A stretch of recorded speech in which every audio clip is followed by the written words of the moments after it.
তাহলে ইরাকের পরে সিরিয়া, তারপরে ইরান, এরপরে পাকিস্তান।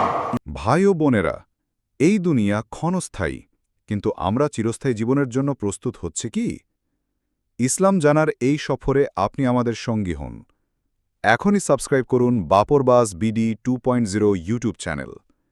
কুরআন, হাদিস ও হিকমতের আলো ছড়িয়ে পড়ুক প্রতিটি ঘরে। আল্লাহ আপনাকে উত্তম প্রতিদান দিন। জাযাকাল্লাহু খায়রান। কারে খাবারের ভয় দেখাও? যেই জাতির বছরে 1 মাস না খাইয়া থাকা ফরজ, সেই জাতি তোমার খাবারের অপেক্ষা করবে। তোমার মতো কাফেরদের খাবারের কোনো পরোয়া আমরা করি। আমি নিজেকে কোনো বড় আলেম বা ছোট আলেম আমি নিজেকে মনে করি না। আমি নিজেকে তালিবে ইলম মনে করি। উহিব্বুস সালিহিনা ওয়া লাস্তু মিনহুম আহাল লাআল্লাহু ইয়ারযুকুনি সালাহা।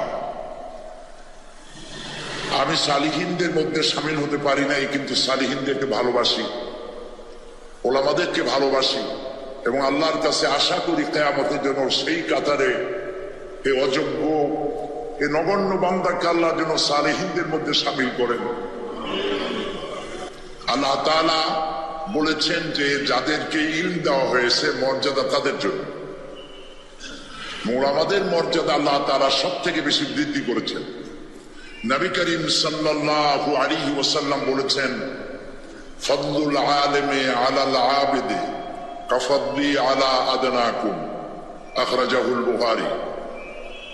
নবী করিম সাল্লাল্লাহু আলাইহি ওয়াসাল্লাম বলেছেন, সাধারণ মানুষের উপরে ওলামাদের মর্যাদা সেই রকম গোটা উম্মতের উপরে আমি নবীর মর্যাদা যেরকম।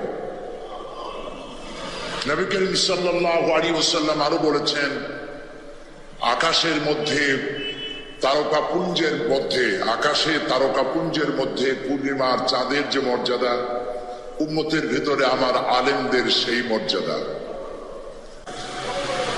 ওলামাদেরকে আল্লাহ রাব্বুল আলামিন অনেক মর্যাদা দিয়েছেন, সেই মর্যাদা তারা অনুধাবন করতে পারেন না।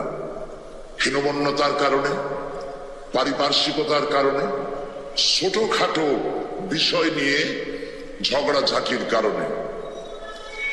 নইলে ইতিহাস সাক্ষী, সেই ব্রিটিশ খেদাও আন্দোলন থেকে শুরু করে 2001 সালের 1 অক্টোবরের নির্বাচন পর্যন্ত ওলামারা যেখানে ঐক্যবদ্ধ হয়েছে সেখানেই বিজয় এসেছে।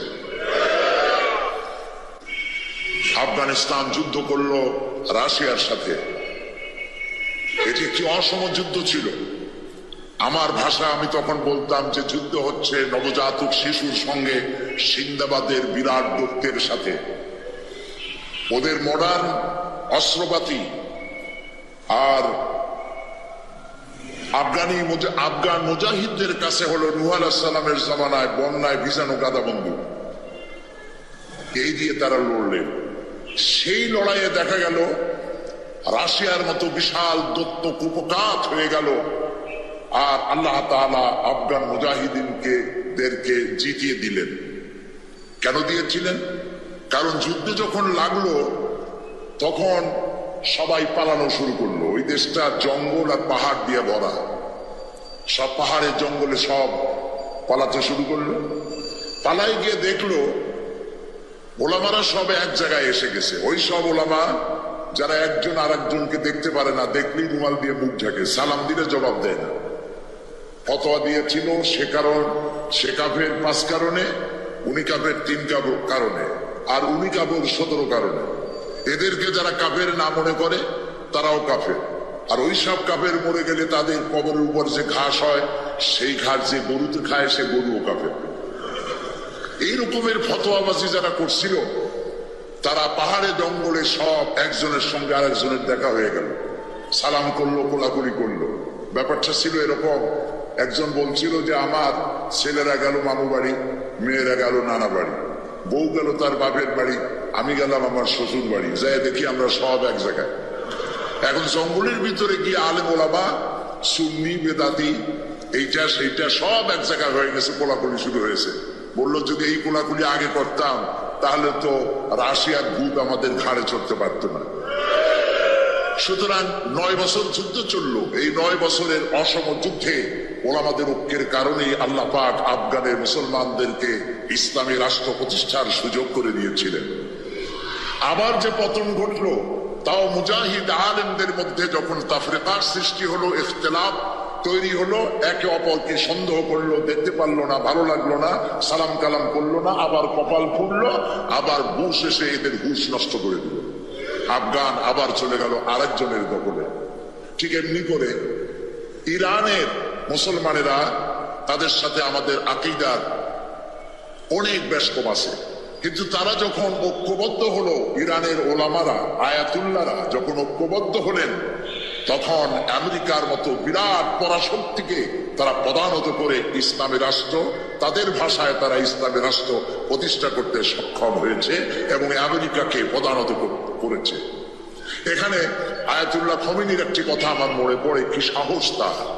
ইমান আকীদা যাই থাকুক, আকীদার প্রশ্নে আমরা আপোষ করবো না, কিন্তু এই কথাটা তো বলতেই পারি।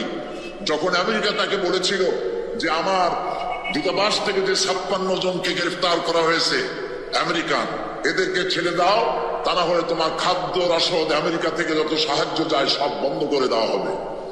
আয়াতুল্লাহ খমেনি জবাব দিয়েছিলেন আমেরিকান প্রেসিডেন্টকে, তুমি কারে খাবারের ভয় দেখাও?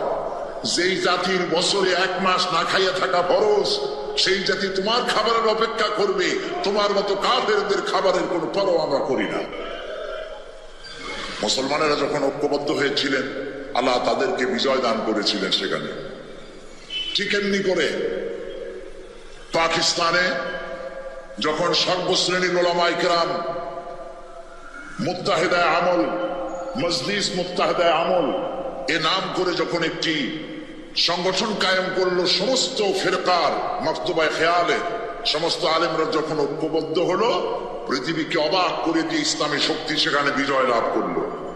ঠিক অনুরূপ ভাবে বাংলাদেশ বিগত সরকার এইখানে অত্যাচার করেছে আলেমদের উপরে, এবং সবচাইতে বেশি দুশ্মনী করেছে তারা আলেমদের সাথে। আলেমরা ছিল তাদের জীবনের দুশ্মন। যে কবি তার কবিতার মধ্যে লিখেছে, ফজরের নামাজ যখন, ফজরের আজান যখন শুনি, মনে হয় যেন বেশ্যা তার খরিদ্দার ডাকতেছে। নাউজুবিল্লাহ। এই যে কবি, যে মুশরিক, নাস্তিক, মুরতাদ কবি যখন এই কবিতা পড়লো, লিখলো, তদানীন্তন প্রধানমন্ত্রী তাকে ডেকে নিয়ে জাতীয় প্রধান কবি হিসাবে তাকে পুরস্কৃত করলো। আর যে লোকটি হাদিস পড়ালো, 50 বছর ধরে হাদিসের ছাত্র বানালো দেশ জুড়ে, সেই শাইখুল হাদিসকে গ্রেফতার করে চোর আর ডাকাতদের মধ্যে রেখে দিল। বিনা কারণে 252টি মাদ্রাসা তারা বন্ধ করে দিল। এগুলি কি বানায় বললাম? এই মঞ্চে বসে আমি বলেছিলাম তাদের আমলে, নিশ্চয়ই আপনাদের মনে থাকার কথা, গারাঙ্গিয়া মাদ্রাসায় ভুয়া মাদ্রাসা বানাইছিল তারা। আমি বলেছিলাম গারাঙ্গিয়া মাদ্রাসা যদি ভুয়া হয়, তাহলে তুমি সরকার, তুমিও ভুয়া সরকার। 252 মাদ্রাসা বন্ধ করে দিল।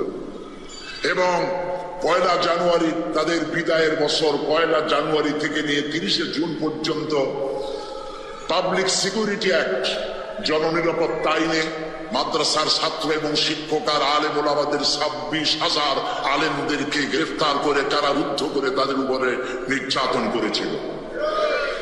আলেম হলো তাদের দুশ্মন, আলেমদের নাম সহ্য করতে পারে না। আর নাস্তিক, মুরতাদ যারা, বুদ্ধিজীবী নামের মুরতাদ যারা, এরা তাদের কলিজার টুকরা মাথার উপর উঠায় রাখে। আর আলেম সহ্য হয় না, মাদ্রাসা সহ্য হয় না। সমস্ত কওমি মাদ্রাসাগুলি হরকতুল জিহাদ বানাবার, বোমা বানাবার আড্ডাখানা বলে তারা বলেছিল, প্রচার করেছিল।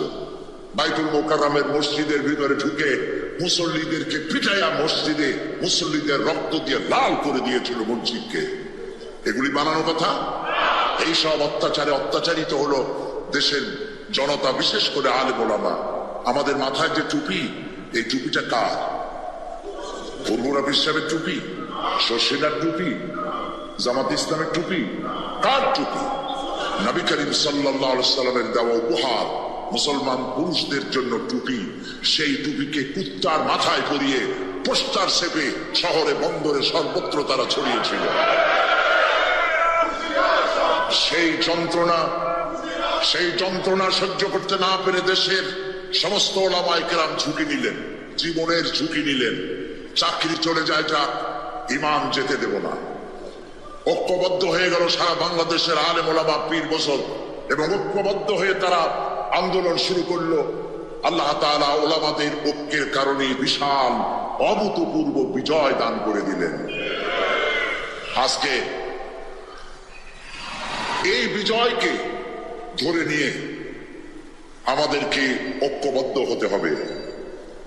ঐক্যবদ্ধ হওয়ার কথা এখানে অনেক এসেছে, কিন্তু কিভাবে ঐক্যবদ্ধ হব সেই কথা আমাদের অনেকের কাছে জানা নাই। কিভাবে ঐক্যবদ্ধ হব? আমি হযরত মাওলানা মুফতি সাঈদ আহমদ সাহেব, ওস্তাজুল আসাতিজা, আমি যা বলতে চাইছিলাম, এমনি আমি ফকির মানুষ, আমার চুলি খালি, আমি যা বলতে চাইছিলাম তা অনেক তিনি বলে ফেলেছেন। এখন আমি ফকির মানুষ কি বলবো আল্লাহই জানে। তিনি যে কথাগুলি বলেছেন অত্যন্ত গুরুত্বপূর্ণ কথা বলেছেন। এদেশে ওলামাদের ঐক্য নাই, এ কথা ঠিক নয়। ওলামাদের ঐক্য বহুলাংশে প্রতিষ্ঠিত হয়েই গেছে, আলহামদুলিল্লাহ। এখন আগের মতো অত ফতোয়াবাজি নাই, এখন ঐক্যের প্ল্যাটফর্ম গড়ে উঠতেছে, আলহামদুলিল্লাহ বলি। মার এসেছে পৃথিবী জুড়ে, মারের চোখে ঐক্যবদ্ধ হওয়াই লাগবে।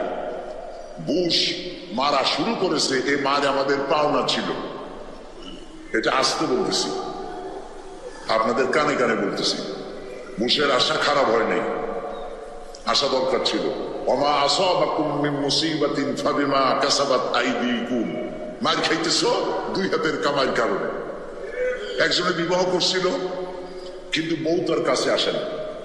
1 মাস 2 মাস 3 মাস চলে যায়, বেচারা খুব অসহায় হয়ে পড়লো।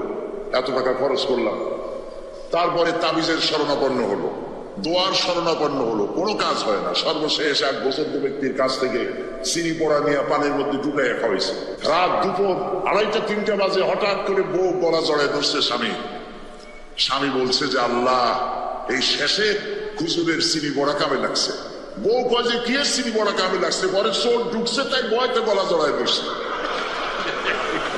বাড়িওয়ালা বলতেছে, স্বামী বলতেছে, আয় চোর, मैं तुझे खैर मकदम कहता हूं, तू हर रोज मेरे घर पे आया कर। তুই আমার বাড়িতে রেডিও, টেলিভিশন, ফ্রিজ যা আছে সব নে, প্রত্যেক দিন আসবি, তাহলে আমার দুনিয়াকে আমার গলার সাথে পাবো। কাজী বুশ আর আসার কারণে আর সাই হোক, একটা কাজ তো হয়েছে। পৃথিবীর 130 কোটি ঘুমন্ত সিংহ জাগ্রত হয়েছে। আল্লাহু আকবার।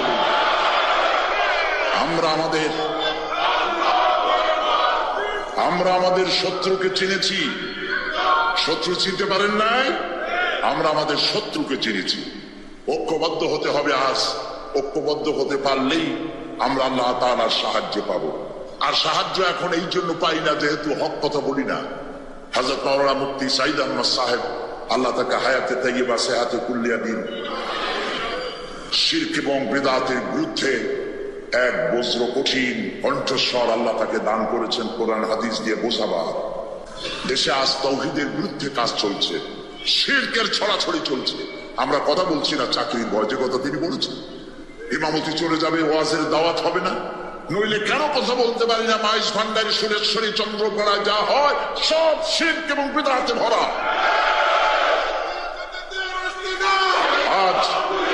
আজ বলা হচ্ছে তিন দুনিয়ার মালিক বাবা ভান্ডারী, নাউযুবিল্লাহি মিন যালিক। এই কথা যারা বলে আর যারা এই কথা বিশ্বাস করে 100% সলিড মুশরিক। শিরকের মধ্যে ডুবে গিয়েছে গোটা জাতি। আপনারা কেন কথা বলছেন না? মসজিদে কথা বলুন, চাকরি চলে যাক। ময়দানে কথা বলুন, চাকরি চলে যাক।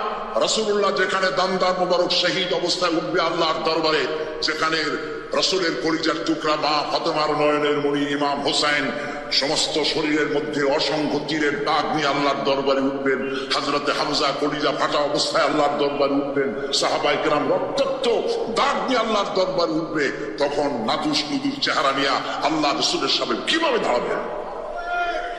প্রয়োজন হলে জেলে যান, প্রয়োজন হলে মার খান। এই মাজারের বিরুদ্ধে কথা বলুন, এইসব ভণ্ড অলিদের বিরুদ্ধে কথা বলুন।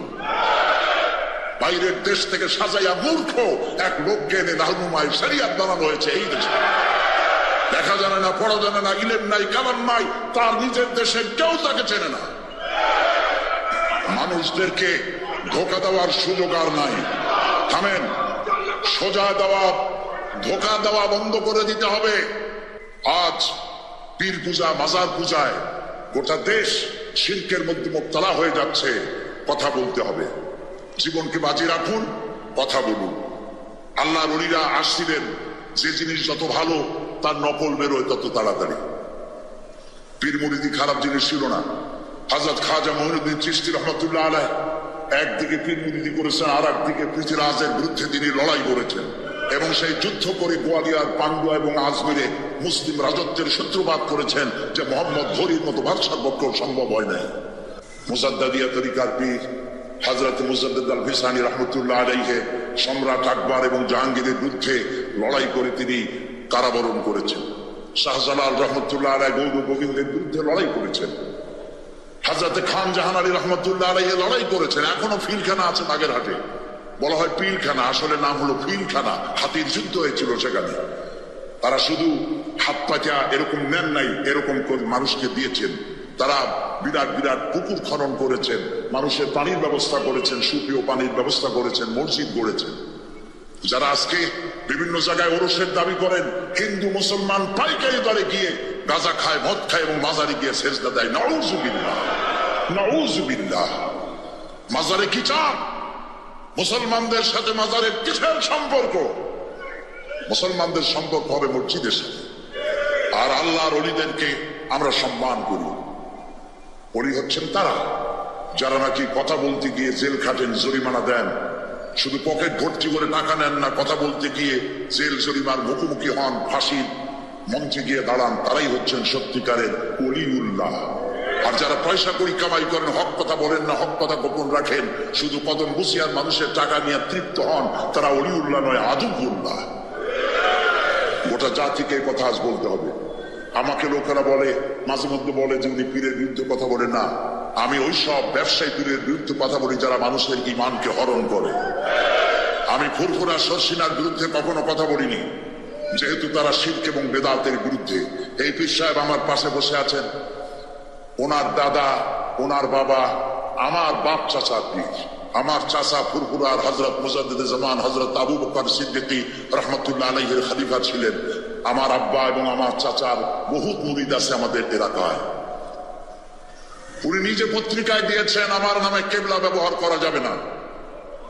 কেবলা তো একটাই, সেটা কাবা শরীফ।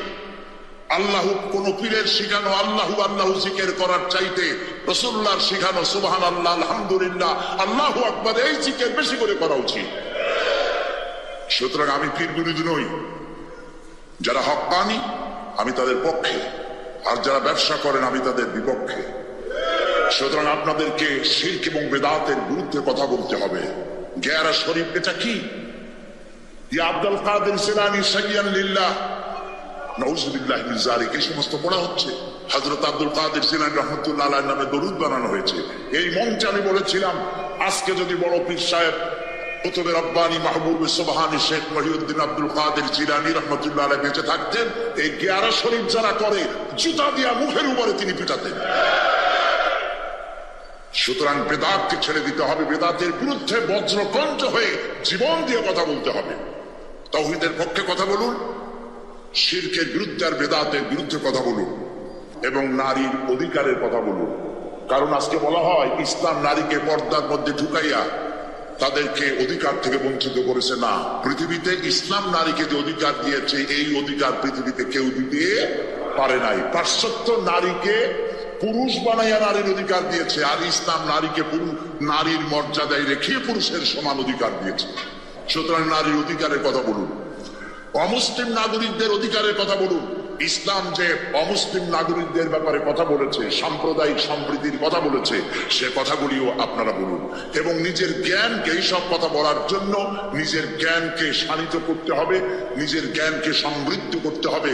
কিতাবুত তাওহীদ পড়ুন, আকীদাতুত তাহাবিয়া পড়ুন, নিজে আকীদা কেমন হওয়া উচিত, রাসূলের প্রতি, সাহাবায়ে কিরামদের প্রতি এবং আল্লাহর ওয়াহদানিয়তের প্রতি, তার জাতের প্রতি আকীদা কেমন হওয়া উচিত, এসব কিতাবপত্র, হাদিস, কোরআন বেশি করে পড়ে মানুষের কাছে এই কথাগুলি আমরা যত বেশি বলতে পারবো ততই আমাদের জন্য কল্যাণ হবে। আসুন আমরা ঐক্যবদ্ধ হই, আসুন আমরা ঐক্যবদ্ধ হই। কেউ ঐক্যবদ্ধ হইলাম না, এটার কোনো দাম নাই।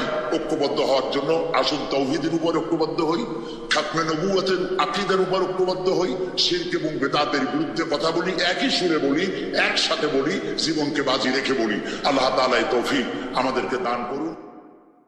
আসসালামু আলাইকুম ওরহমাতুল্লাহ।